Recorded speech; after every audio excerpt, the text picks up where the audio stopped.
A rebellion is brewing against big banks for sovereign money in Switzerland.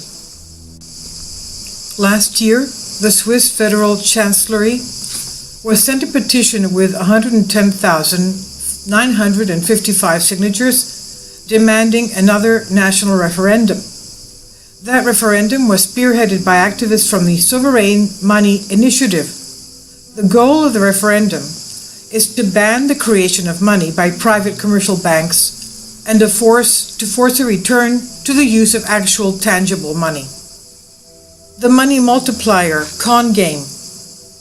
In economics, when a commercial bank is allowed to create money by extending credit in excess of the cash reserves it holds, this is known as fractional reserve banking. For example, banks can accept deposits of 1,000 units of legal tender from depositors, which is real money, in the form of central bank banknotes. Yet based on these reserves, lend out 10,000 units of legal tender, which is 10 times more than what they received from the depositors. And that credit will be issued in the form of what is called deposit money, which is in itself a kind of abstraction because it cannot be used to settle the claims of depositors in actual banknotes. This flagrant duplicity does not end well, eventually culminating in a run on the banks followed by their collapse. In economic textbooks, this manufacture of money by commercial banks is called a money multiplier, and the maximum value of the multiplier is set by a financial regulator, usually the central bank, in the form of a reserve requirement, which is the percentage of deposits that must be held in a special reserve fund. Incidentally, these requirements are being abolished in many countries today. It used to be that producing fiat money was viewed as an act comparable to counterfeiting, but now it is simply called a money multiplier. A victory for the alliance of bankers and corrupt politicians. The fractional reserve banking system has developed gradually over the last 300 years. The alliance between the bankers and the politicians they corrupted triumphed over public opinion. This chicanery was partially concealed by the establishment of the central banks, which are often called the lenders of last resort. Central banks could extend a lifeline to private commercial banks in the form of various, quote, emergency, remedial, and stabilizing loans, end quote.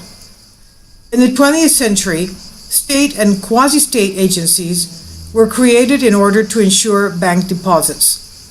However, both the lenders of last resort as well as these agencies have proven useless during major banking crises. In the 20th century, people stopped thinking about how the monetary system is structured or about the roots of the banking fraud. The aha moment only hits once there's a massive economic, financial, or banking crisis. One example of this sudden burst of insight occurred in the 1930s, when the West was stricken by the worst economic crisis in the history of capitalism. In 1933, a group of prominent economists led by Irving Fisher began to draft a report that was later to be known as the Chicago Plan. The final version of the report appeared in 1936. The report identified the causes of the economic crisis, the Great Depression. The fractional reserve banking system was primarily to blame, as it had flooded the economy with an enormous supply of fiat money. This money was not legal tender and was issued in the form of credit, which created a debt pyramid.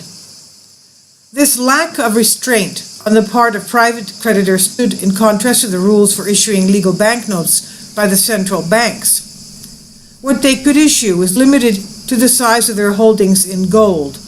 And it's true that before the onset of the crisis, a number of European countries, particularly Great Britain and France, had restored the pre-war gold standard, which in the US had not been abolished even during World War I.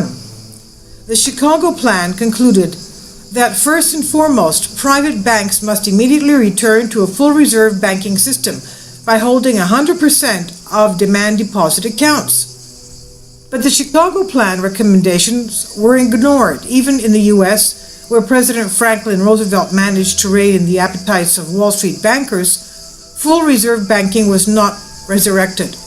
American banks were more powerful than the president. Very few economists even remembered about full reserve banking after World War II. References to it were removed from economic textbooks, and money multipliers were portrayed as the norm.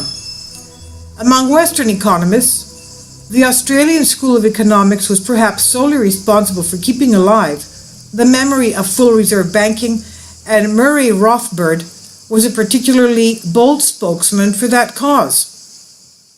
I return to the Chicago Plan. In its scope and devastation, the 2007 to 2009 financial crisis was comparable to the Great Depression of the 20th century.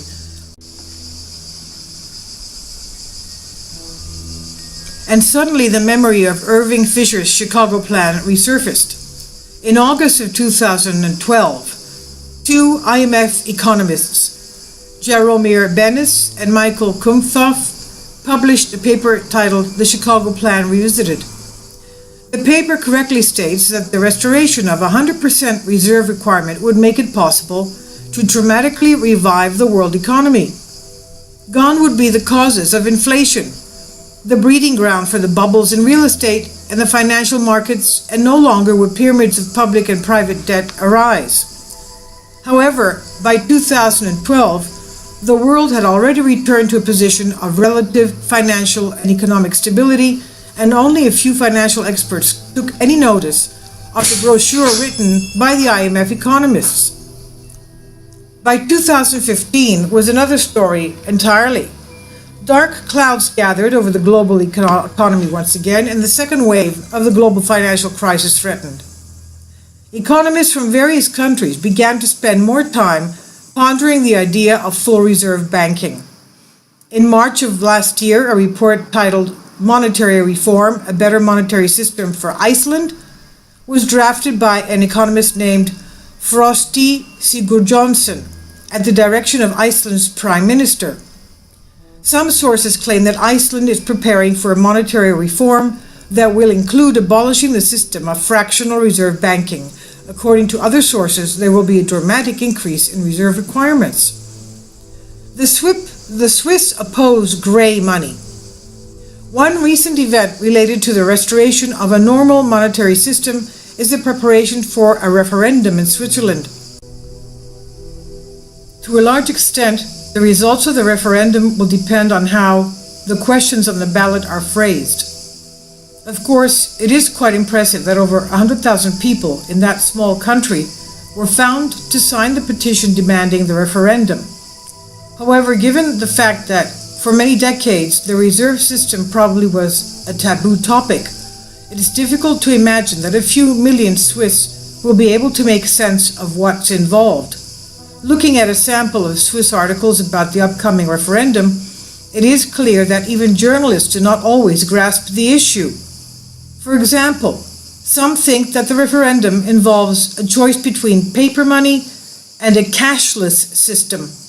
Others believe that this is a question of backing money with stockpiles of gold or commodities. Recently, a referendum was held in Switzerland about potentially increasing the country's central bank gold reserves. Most citizens of the Alpine Republic rejected the idea that there was a need for such an increase. However, in their comments about the results of the gold referendum, many experts pointed out that the respondents did not fully grasp the real question.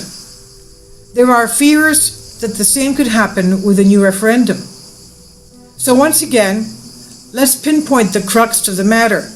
This would entail a ban on the creation of fiat money by private banks. The right to issue legal tender should be granted only to the central bank.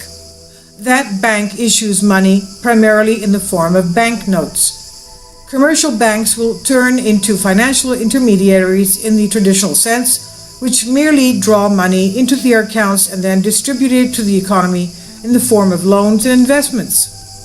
In this manner, real control over monetary circulation will be concentrated in the hands of the central bank. The risks of various types of economic imbalances and crises will drop sharply, because private banks will be stripped of the right to create their own credit funds. Of course, some problems would inevitably arise during a return to full reserve banking. For example, what should be done with the huge supply of money that was created by commercial banks? In some countries, the supply of such grey money is many times greater than the supply of legal tender issued by the central banks. And this grey money can't just suddenly be erased, because it is fueling the economies of almost every country in the world today. In addition, the proposed Swiss monetary reform is completely at odds with the prevailing trend for not only commercial, but also central banks to increase the money supply. This is happening under the guise of the quantitative easing programs pursued by the US Federal Reserve, the Bank of England, the Bank of Japan, and the European Central Bank, the ECB. A careful, gradual monetary reform is needed, which will minimize the risk of corporate bankruptcies and sharp rises in unemployment. In addition, one must not forget that any radical monetary reform would deal a blow to the plans of the global financial oligarchs to displace paper money with cashless systems. After all, cashless systems are based on the very same grey money that the sponsors of the Swiss referendum are vowing to fight.